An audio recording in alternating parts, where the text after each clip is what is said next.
Let me loosen the shoulders. Let me stretch it out here, Jack. Another pod incoming here.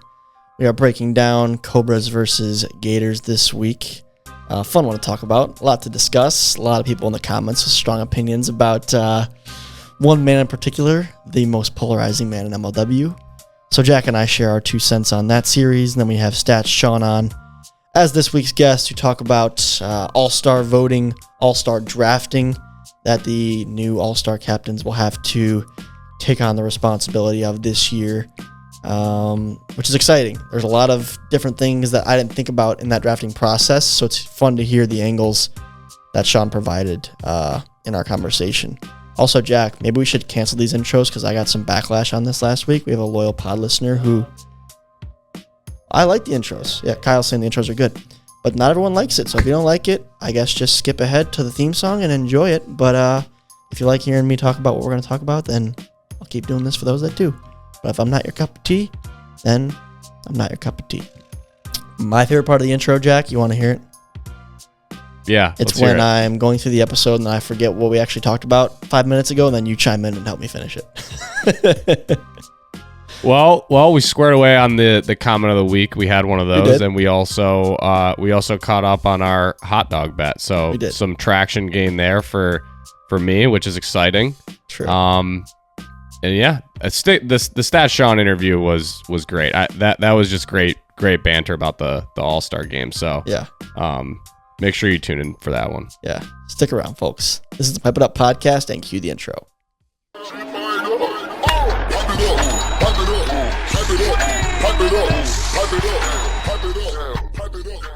Ladies and gentlemen, welcome back to the Pipe It Up podcast, the official podcast of MLW Wiffle Ball. The Great Lakes Gators have swept away the Cobras. They are now atop the standings in MLW, right back where everyone thought they were after Slate 1. Apparently this team is the real deal. Either that or, people might start to use the word frauds for the Cobras. Tough series for Drew Davis and company. Jack, lay it on me. Initial thoughts from your chair. Yeah, it's interesting that you bring up the fraud word because I'm not ready to call the Gators a fraud, but I will say I do feel for Cobras fan. Sorry, I feel like my hat is so crooked right now, but I'm not there to correct it. I'm just going to leave it. It's probably going to be. I'm not there to correct it. It's probably going to be crooked the whole podcast. So, I got no hat on anyway. Because you're not I'm here, just looking Jack, at myself I've actually in the started Zoom to just meeting. be a no hat guy. Out of fear of having a crooked hat, I've just chosen to go no hat. No, it's I wouldn't wish that upon my worst enemy. I wouldn't. So, but no. So I think that the outcome of the series looks a lot better for the Gators and a lot worse for the Cobras than it actually was. And we'll get into what I picked for the comment of the week. I guess we might as well read it right now because I think we're gonna have Stats Sean on later, and I want him to fact check this because if anyone's gonna fact check it, it's gonna be our stat guy, our numbies guy. But True. The comment of the week came from Split Heads, and they said that, fun fact, this is the first time since 2020 that a pitcher has thrown a no-hitter and lost the game, and somehow Irwin did it twice in one day.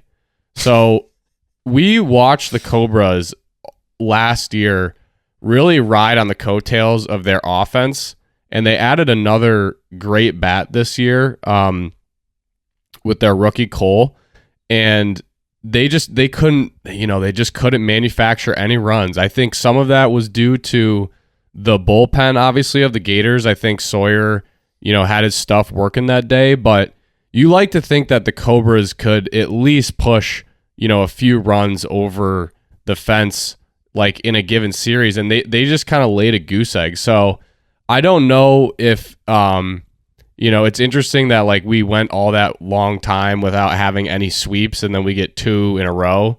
Seems kind of fitting.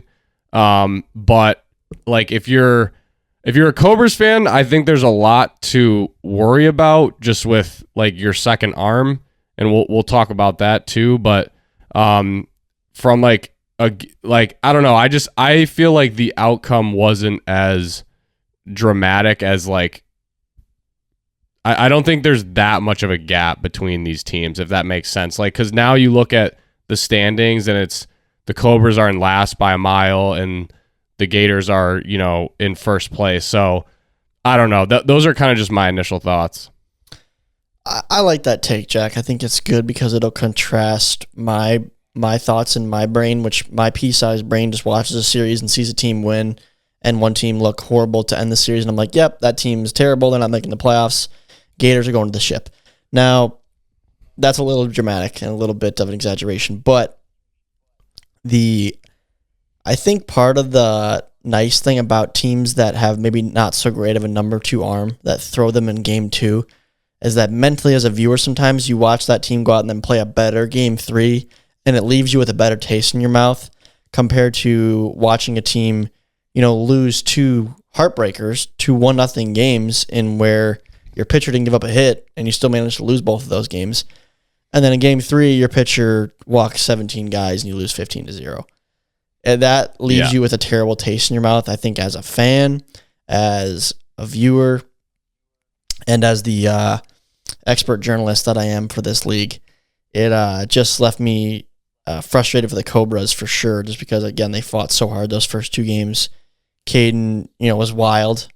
I definitely think he walked more guys than he had wanted to, but just didn't get the offensive support due to how great that Sawyer and Jeremy were. So, yeah, I don't know. I mean, there's definitely some teams that have some work to do in the bullpen with the number 2 arms in order for them to grind out some additional regular season wins. But I think the Cobras are in a bit of a league of their own there. And, I love Drew. I love Drew's competitiveness, and I actually, believe it or not, I kind of empathize with it a little bit. Like, there's a large part of me that I want to go out and pitch.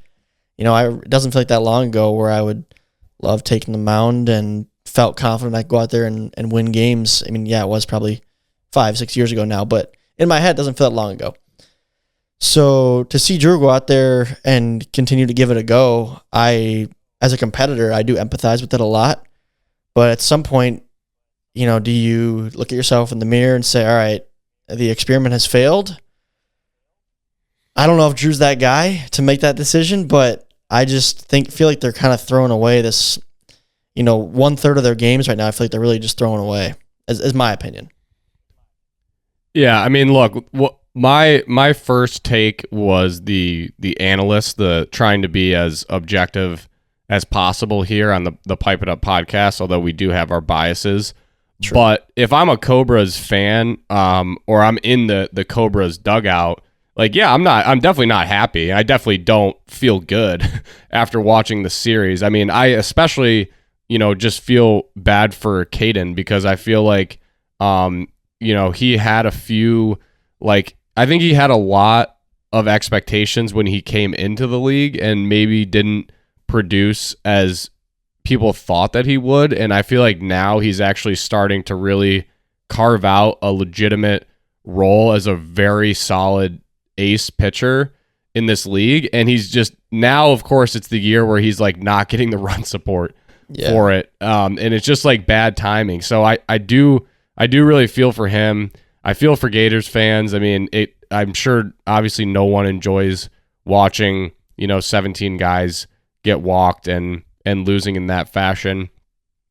But I honestly, like, Drew, I'm sure Drew's listening to this, or if he's not, like, when I had Drew on before, I think that might have been the podcast I did solo. Yeah. Or one of them. Like, I told him I was rooting for him, because I do think it would be, like you're saying, like a cool competitive sports story to see him come back and be like a solid pitcher like he once was, and kind of be that guy that helps the Cobras get over the hump that they, haven't been able to get over. But I do think that you also have to just look in the mirror and be realistic. And I think through, this is their third slate now, or third series. I think we've given it time to say, like, hey, can this work? Is this a possibility? I think we've seen enough to say probably not. I think it's probably not in the best interest of the Cobras to continue with him as the number 2 arm, and I just think that's reality. So as far as what they are going to do about that, I think the question is really whether or not they feel like they have a legitimate shot to make the playoffs, which I think, as far as I know, is probably still statistically possible at this point, because anything can happen. Definitely. But they would have to go on a pretty legitimate run. And so if they feel that way, I mean, I think there's really no other outcome other than them trying to make a trade for some number 2 arm in the league, because I don't think there's a guy on that roster that really can fill that role right now. That's true. Maybe there isn't a better option. Guys like Esch, guys like Kwiatkowski, baseball guys that I think that they might be able to at least give it a shot. It may require someone to actually, get in the bullpen and do some work prior to a series, in Slate 4, their out-of-state event. But who knows? Again, I don't really fault Drew for wanting to compete. I think people hear me say that. Longtime listeners, they know I like to poke fun at Drew and the Cobras because it, turned into a funny thing when they blew the 2-0 lead. And then, Drew's Drew. He's a polarizing guy. He does things that, me, who's, I guess you can call myself boring in my management style and in my personality as a player, where Drew is more theatrical. So it's easy for me to poke fun at him at times. But I do mean in all seriousness, I don't fault him as a competitor for trying to pitch. Not one bit. And I think he probably leaves those series extremely frustrated. He's not like, dang, I tried.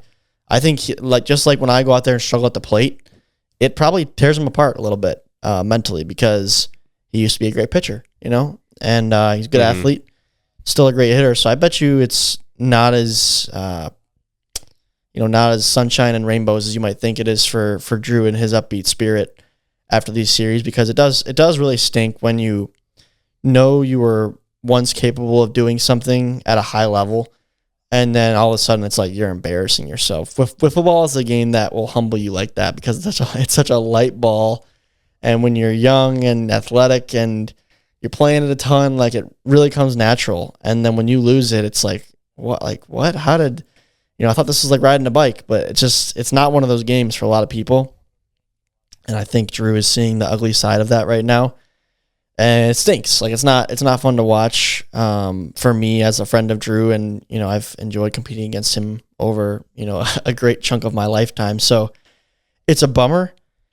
So when will he draw the line in the sand and say, you know what? Like, I think I need to take a step back. And Drew, like, maybe this is me challenging you. Maybe it's like, maybe he thinks to himself, no, I'm not going to take a step back. I'm going to grind and continue to try to get better and figure out how to throw strikes again. It's not impossible. It's not impossible at all. But it's a decision he's going to have to make, I think. And it's tough.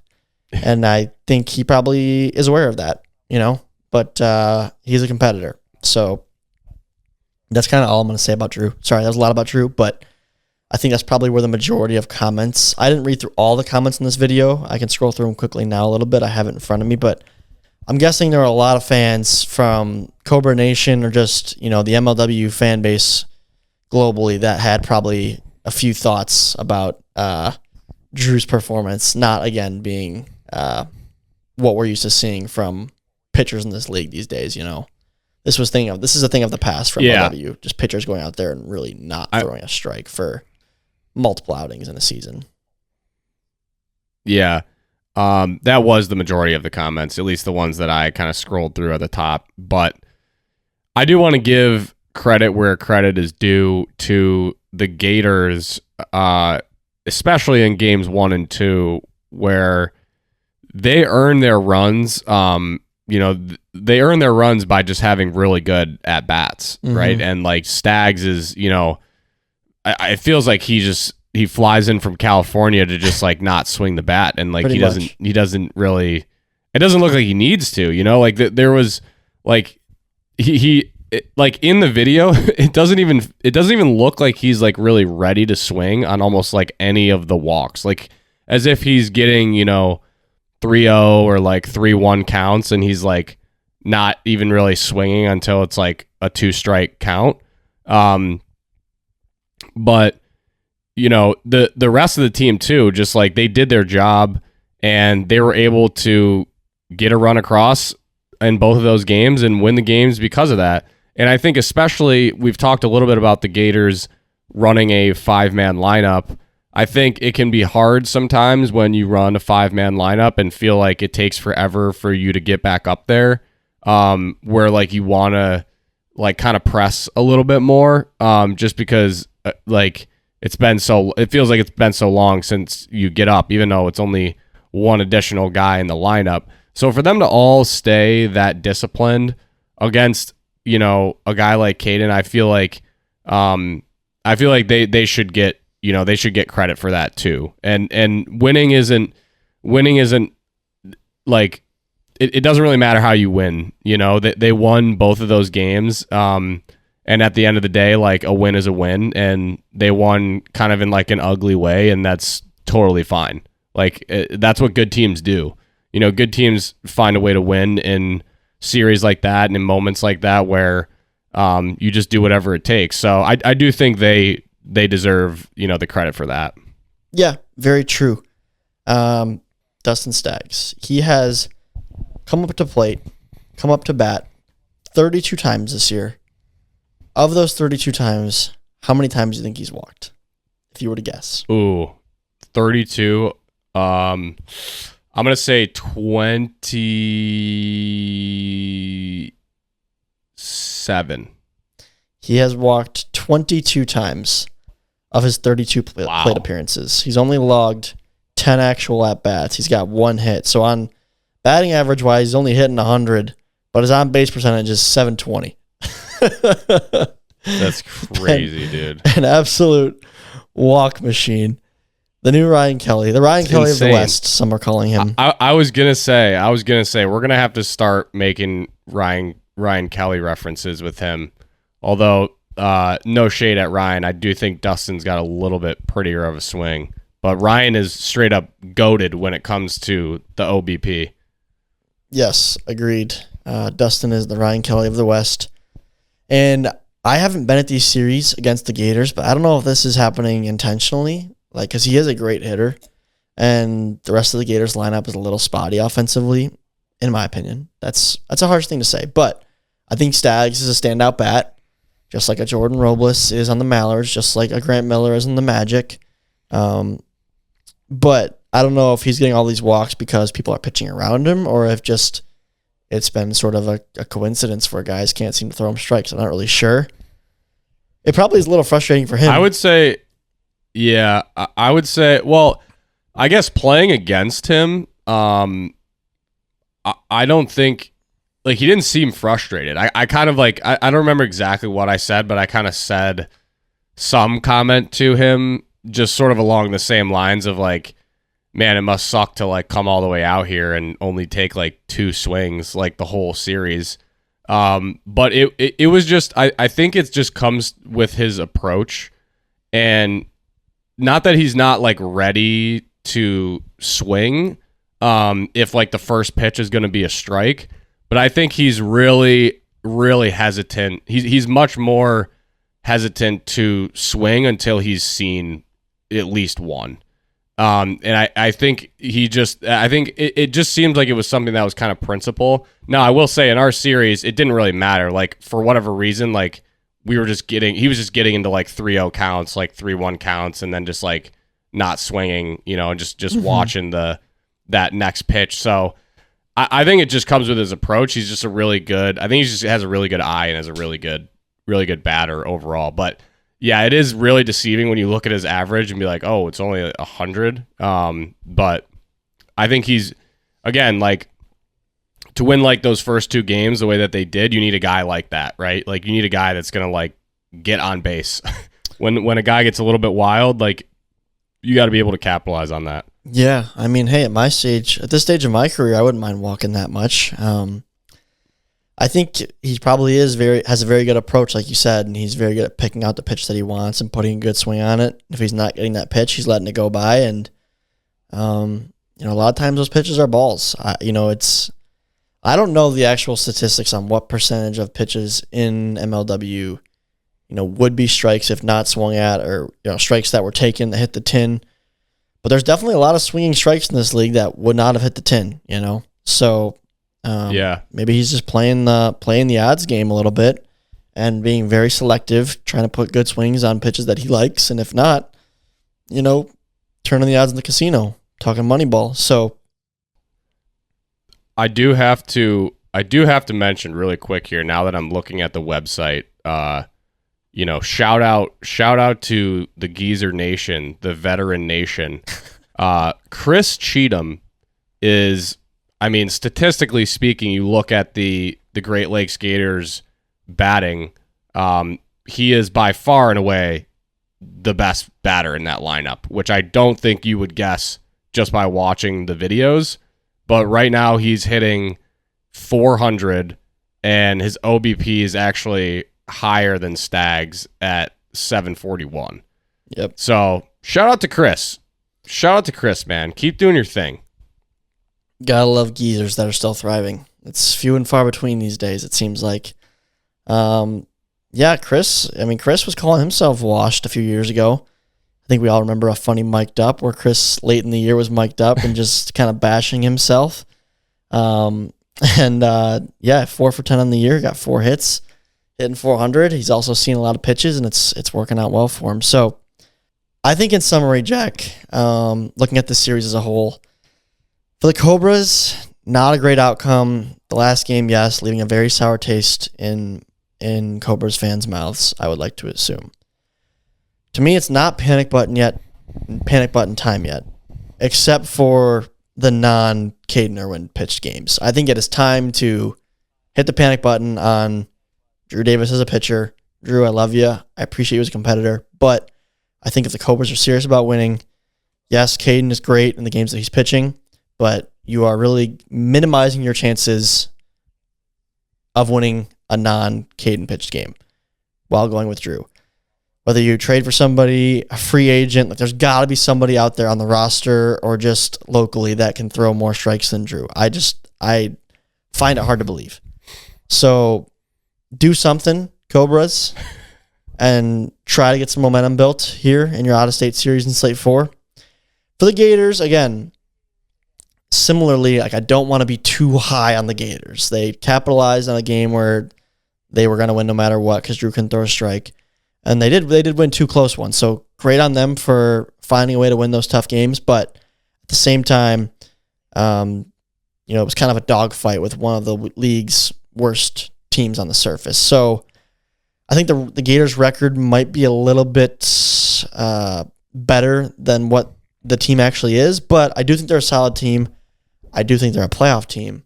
Now, we'll see how they age over time. And I think actually Stag's walking, if he can start to get his back going a little bit in terms of hitting for power, I think that would make a big difference for them. So as of right now, I got the Gators sort of as a middle-of-the-pack team going into the All-Star break. I do have the Cobras dead last, and I think you got to make moves. If you get into the postseason, anything can happen. So don't write yourselves off yet, Cobras. I don't think you push the panic button yet.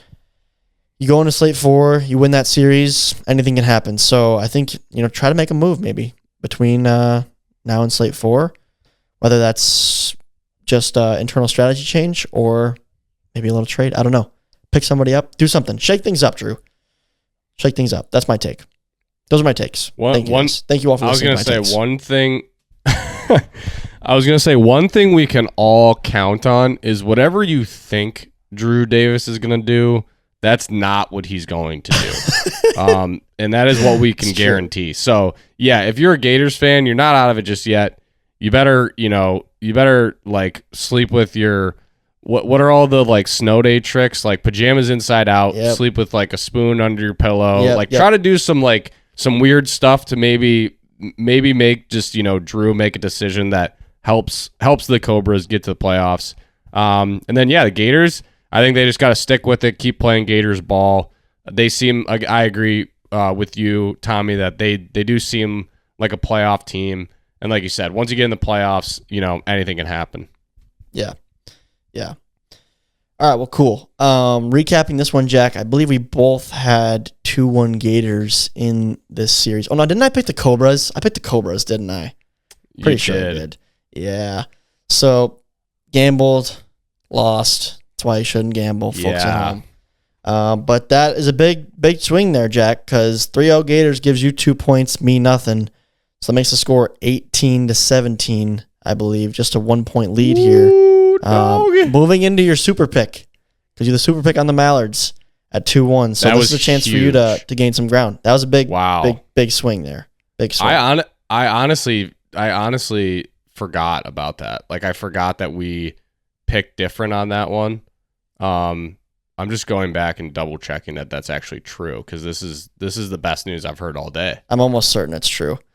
I gambled and I lost. That's how it goes sometimes. Should have played it safe. Should have went Gators, but I had faith in Drew. See, I'm not a Drew hater. Anyone who says I'm a Drew hater is incorrect. I do enjoy poking fun at Drew, but I think some things that he does warrants that, and I don't think Drew would argue too hard at that. Okay, I'm not a hater. I think he actually is a spark plug in the offense, especially at times.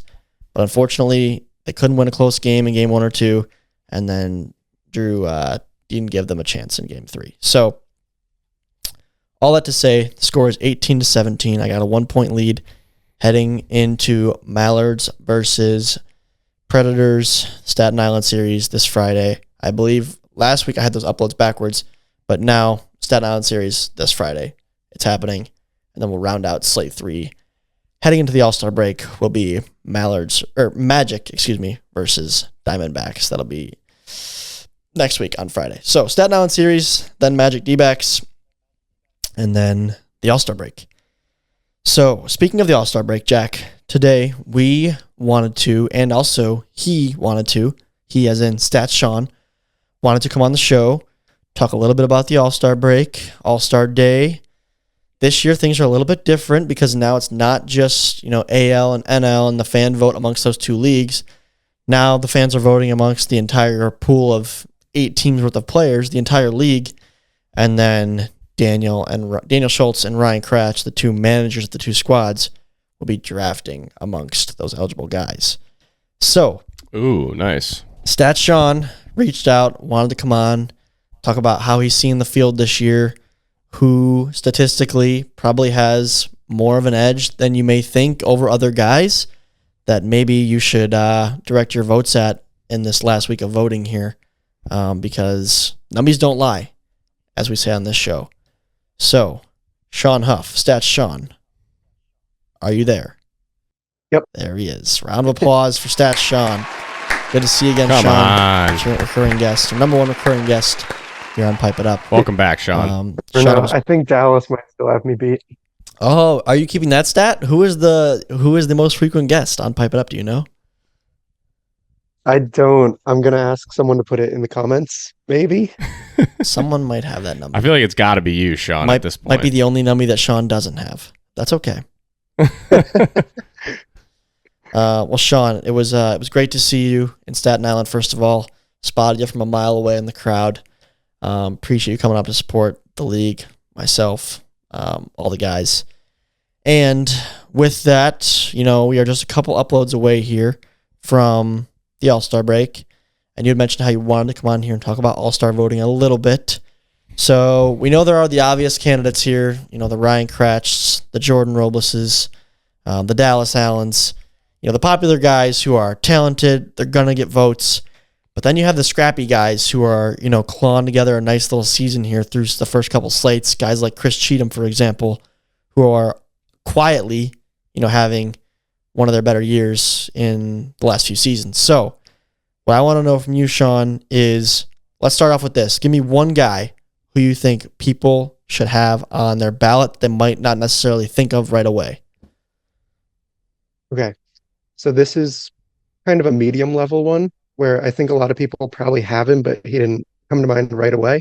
Okay. And also it might be a wasted vote because I don't know what his availability will be like. But Sullivan's been incredible. I knew that was going to be your pick. Yeah, he should absolutely be there. I think he will be there. But from what I've seen of other people making their ballots, he's being thought of as like the 10th, 11th guy people are voting for. I view him as a lock. And like I said, I don't know if he'll be available because he's like 19. Hmm. He's coming from New York. That's a big commitment just to pitch to probably 3 or 4 batters. But he is someone who absolutely deserves an all-star nod this year. Do you think the fact that he's I only like that played pick. in 2 uploaded series thus far has a negative impact on his voting? Yeah, I definitely think it could, and especially because the last time we saw him, he was barely holding off a comeback. But before that, he had been almost perfect. Like he threw a 4 inning shutout in his first start, or not a shutout rather. He gave up a run in his first inning, then shut down the Mallards for 3 innings. He won 2 games against the Eagles. He's been great. I think he struck out 11 in his first ever start. Yeah, I think that's correct. 'Cause it was extra innings. Yeah, it was crazy. He's been good. He's been good. And it'd be exciting to have a left-hander out there in the All-Star game. So I wouldn't hate to see that one bit. So just for the record, do we always do it this way where only some guys have really had like 3 series uploaded? Or is that just kind of the way that it fell this year? I mean, it's always like there's always All-Star voting happening, sort of, while the remaining series in Slate 3 are still getting uploaded. So, Jack, there's usually one or two videos that haven't come out yet when the ballots first open, and therefore it is a little trickier for some guys to really make a strong candidacy from themselves, especially if they're newer to the Yeah. league. And a guy like Sullivan, who's mainly known for pitching, he's only started 4 games in his MLW career so 3 far. games. Is that correct, Sean? 3-4 games, something like that. Yeah, he's only pitched 3 games. Yeah, so just a small sample size, but I agree he's been fantastic, and if I was voting, he'd be on my ballot for sure.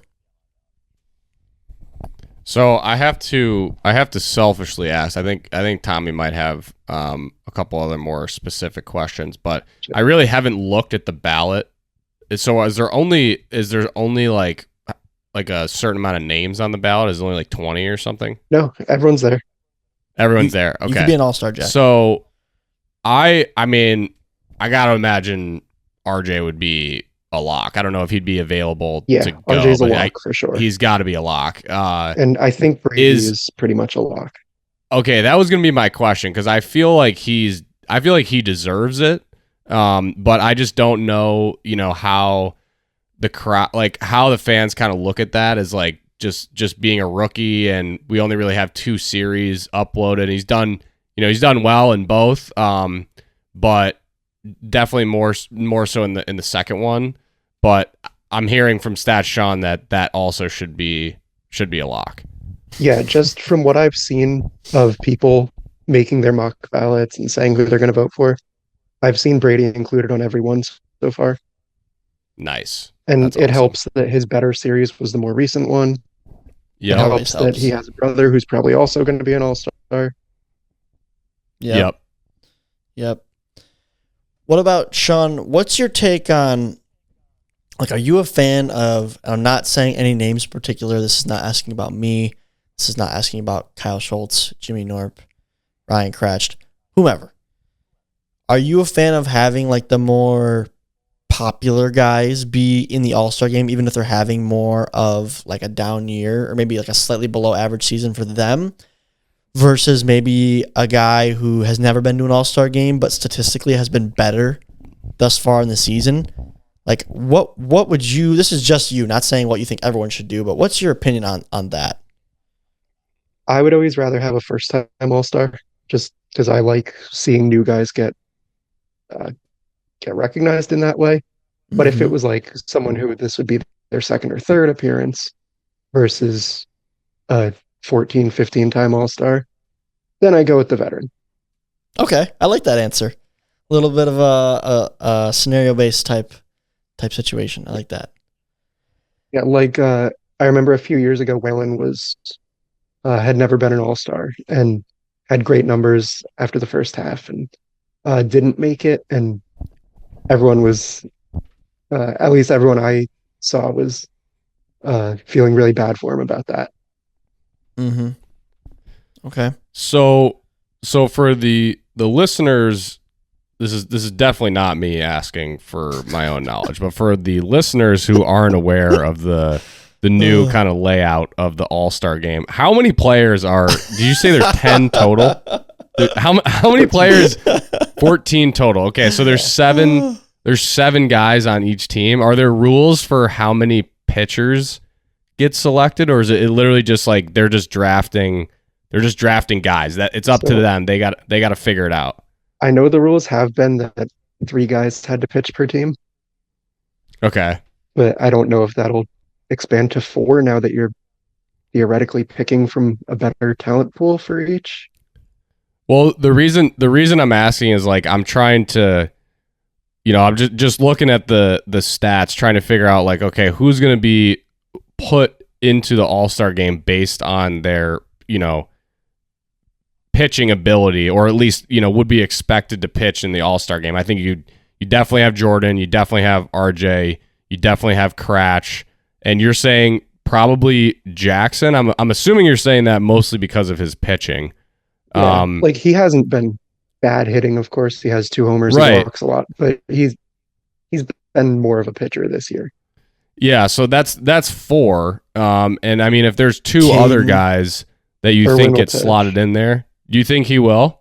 Because he was one that I was gonna ask about, because he really does have like a competitive ERA. He's up there, but he just doesn't have the wins by his name. Yeah, I'm viewing him as a lock because first of all, there has to be a Cobra.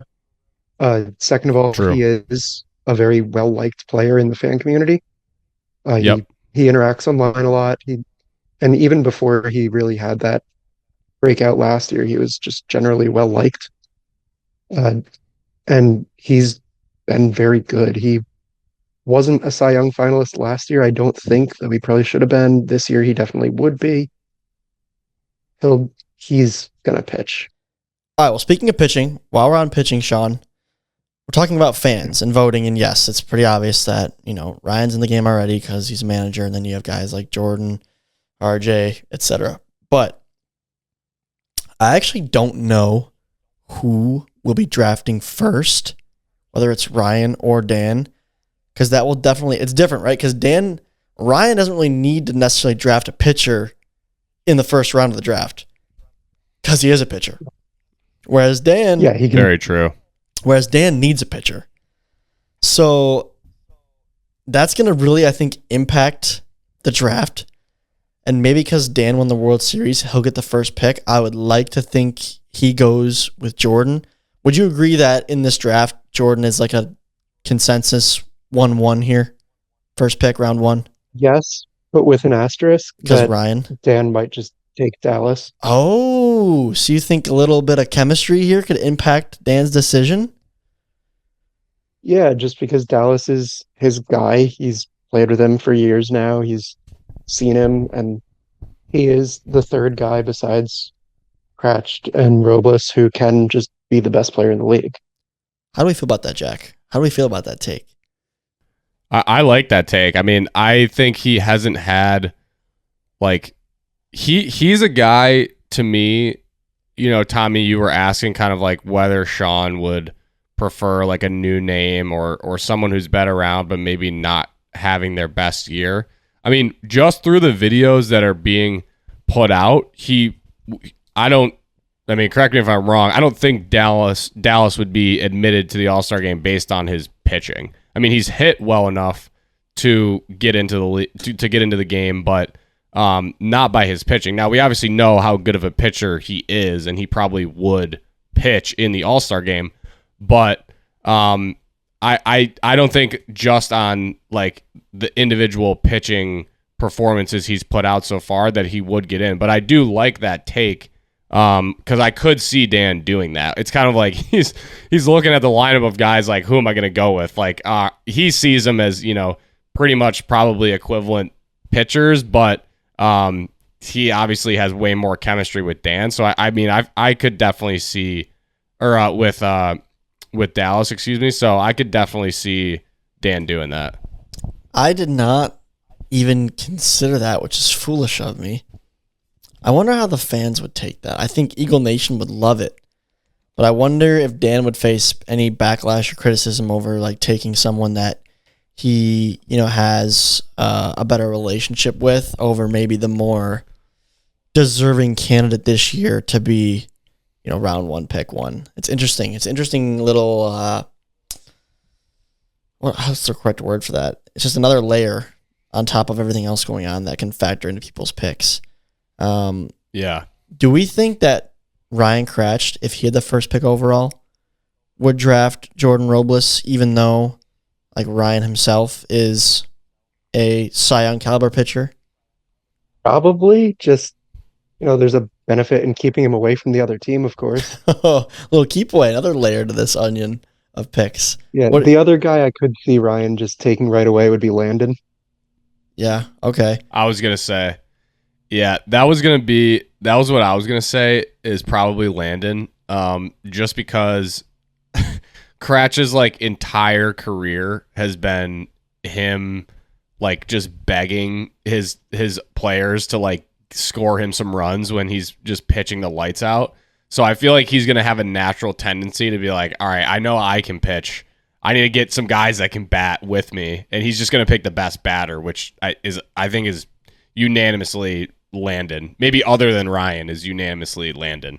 Yeah, Landon's just been unreal this year. Yeah, he's so good. He's so good.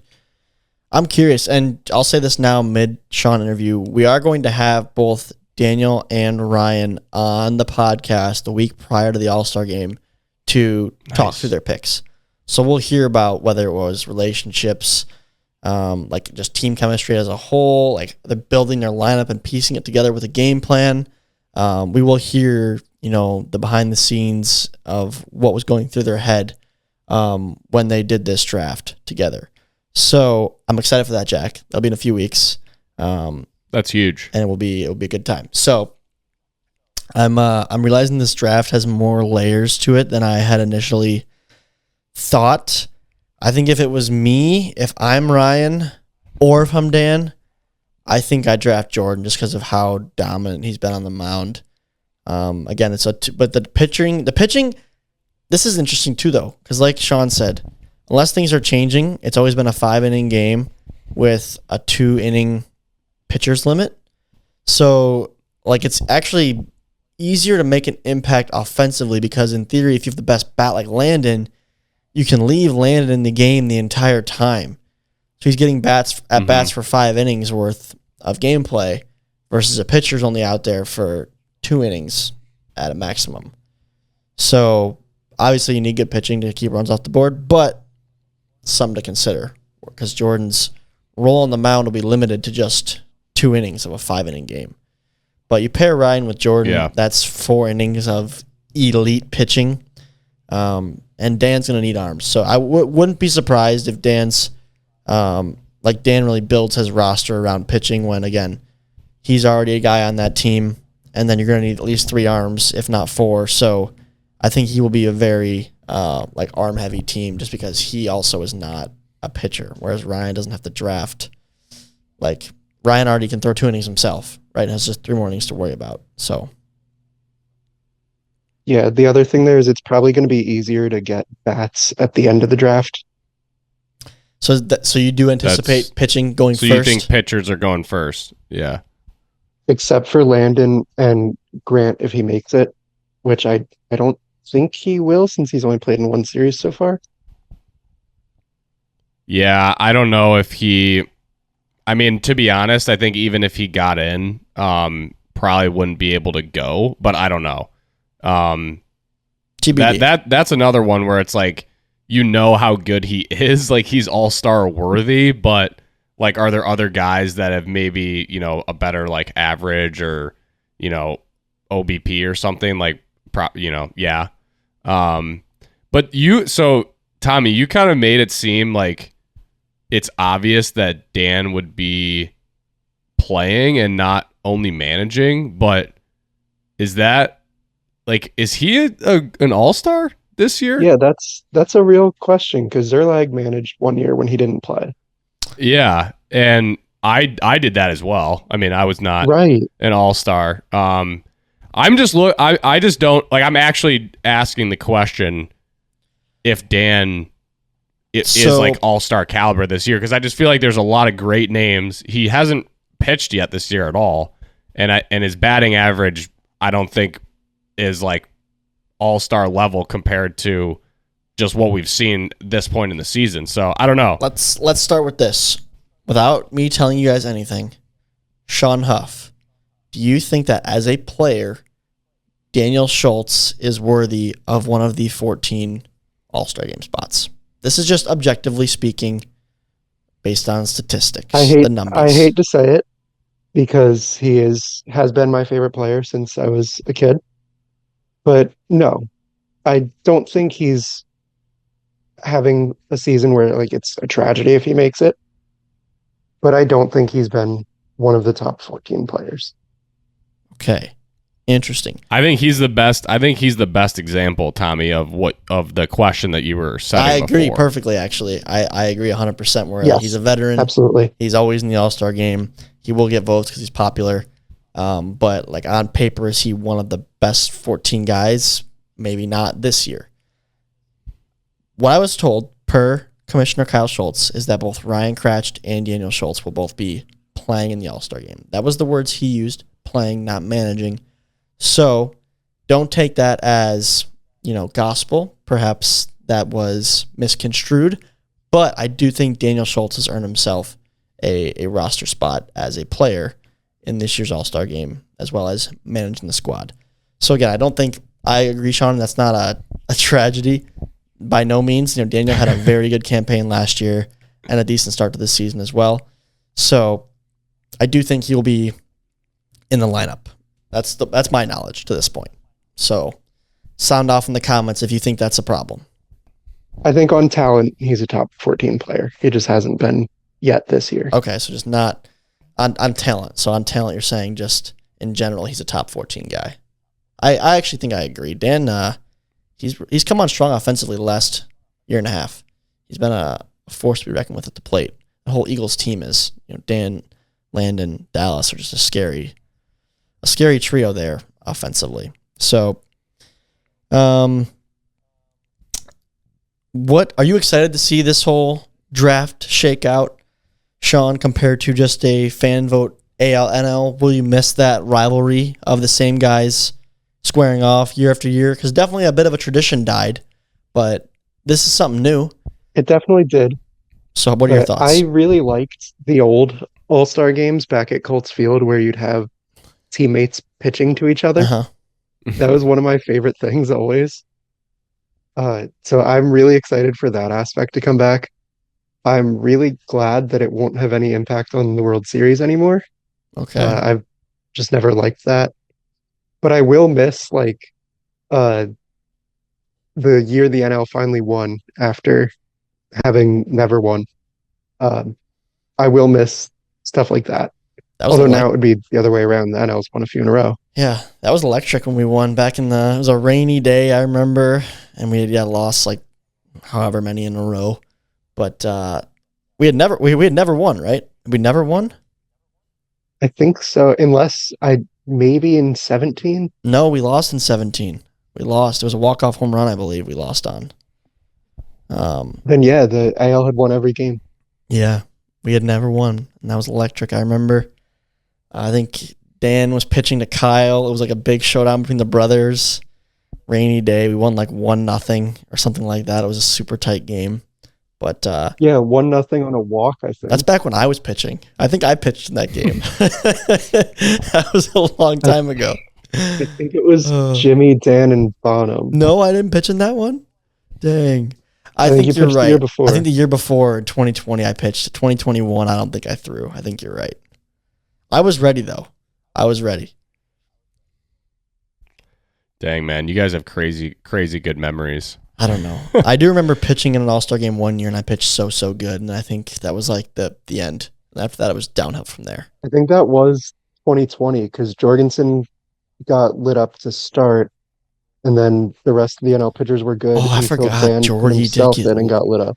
we came out there and we're like, this is the year, the NL, we're finally going to do it. We were all excited. And then Jorgie just got torched on the mound. Like every pitch thrown was smoked in the first inning. Drew homered, I think, a couple times.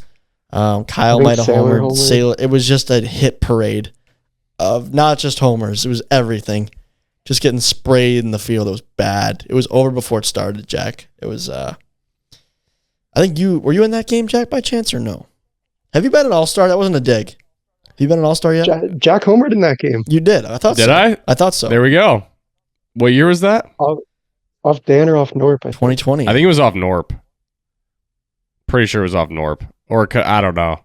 Yeah. I don't even remember, to be honest. I think you were in that game. I wasn't. That was definitely that had to have been like a yeah, we had someone else get in the All-Star game, but they couldn't show up. Jack, do you want to show up? It had to have been that. The classic substitute situation.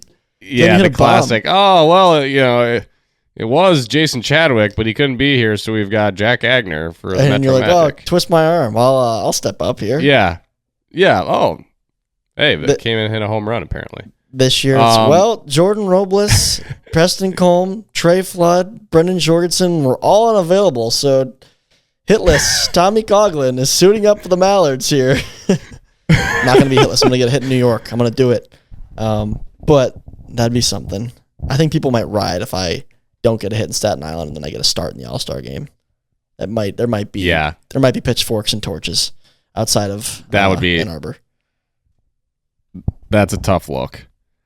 Yeah. Sean, I wanted to ask you, I guess kind of the opposite, or not really the opposite, but like Tommy's first question was someone you think like may get in or is kind of like on the edge, but should, and that's Sullivan.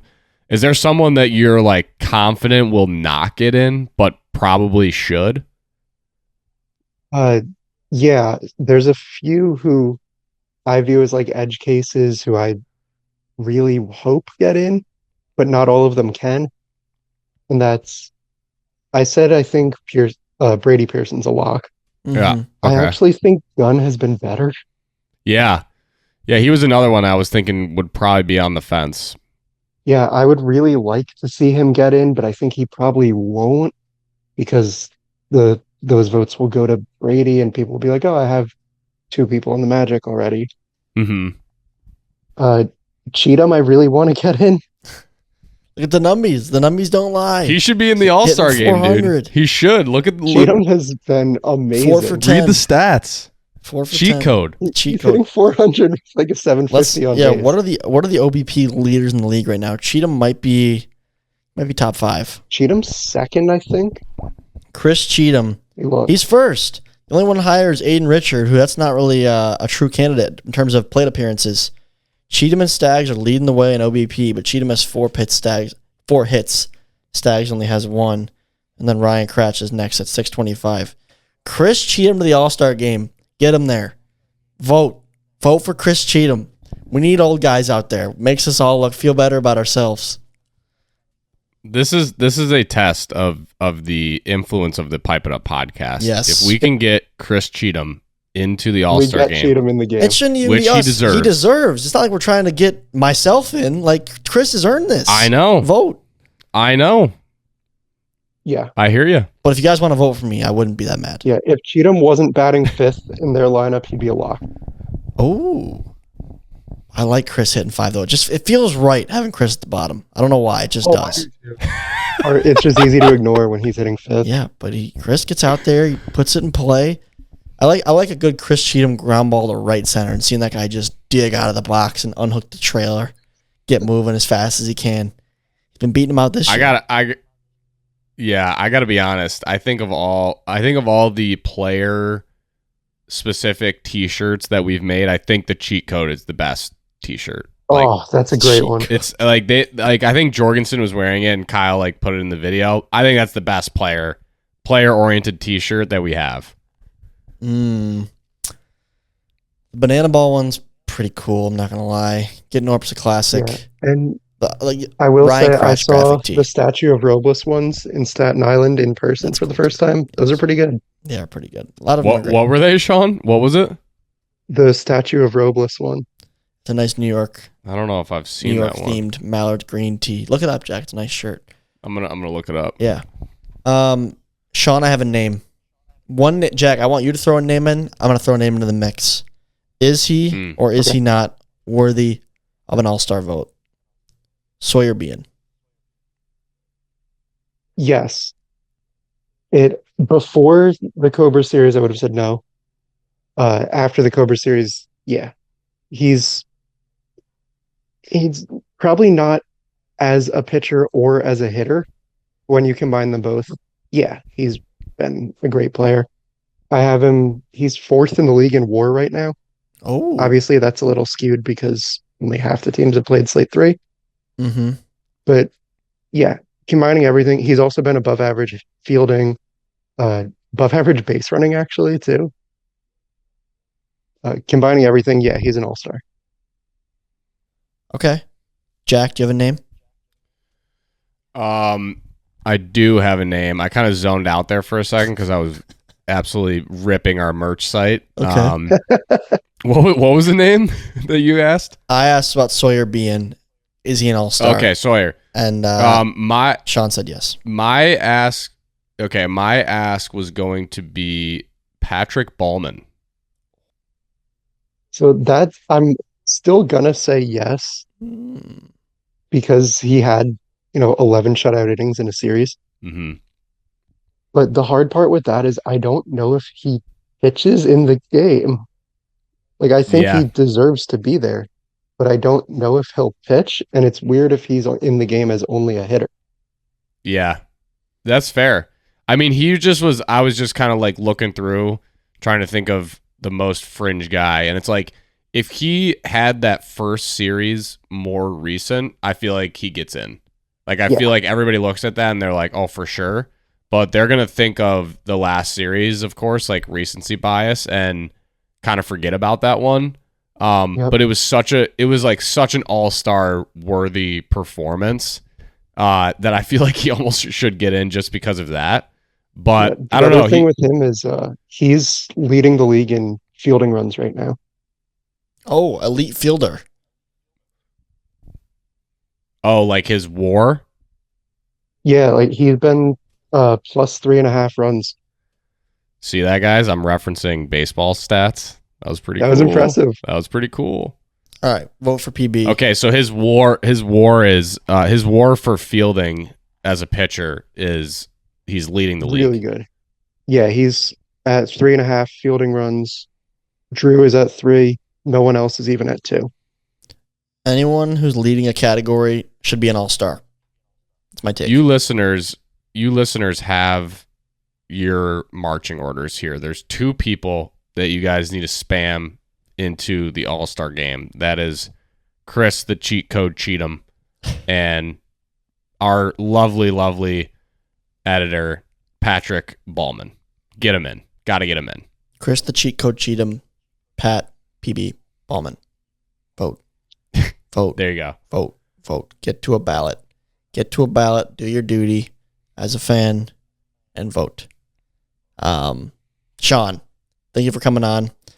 I was going to ask you, here's the floor is yours. You wanted to come on here, talk about ASG voting. Was there another name you wanted to mention? Yes, I don't think he'll make it, and I don't think I would even find room for him, but I really wanted to, was Jeremy Adams. Ah, okay. Just something about him. I love watching Jeremy pitch. I think he's my favorite pitcher in the league to watch on video. The slide drop he throws is my favorite pitch. I think besides Robles' finger ball, is probably the best pitch in the league right now. And if this wasn't such a strong year for pitchers, I would say just put Jeremy in and have him as one of the pitchers. Yeah. This is a strong year. I couldn't quite find room for him, but I wanted to shout out, he's having a really good season on the mound.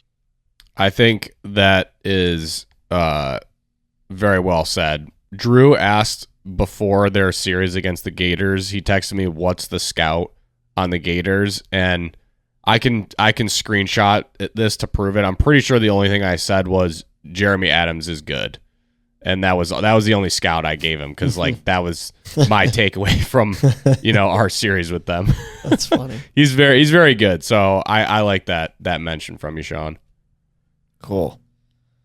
All right, Sean, we appreciate your time. Always a pleasure having you on the show. I always learn something. Oh, there's still more, but wait, Sean. Before I go, I want to give you guys one question here. Oh, lay it on us. Let's do it. I love a bonus question. So every year, people who have known me in the fan community for a while know this. Every year I come out with a new stat or something I'm tracking. Last year it was the pitches. This year it's base running, which I've had in mind for, I think, 5 years and finally figured out how to do this year. So I wanted to ask you guys, who do you think the best base runner has been this year? See, this year's tough because, again, it's going to require me to rack my brain a lot. But I have thoughts who I think the best base runners in MLW are. Who has been the best base runner this year?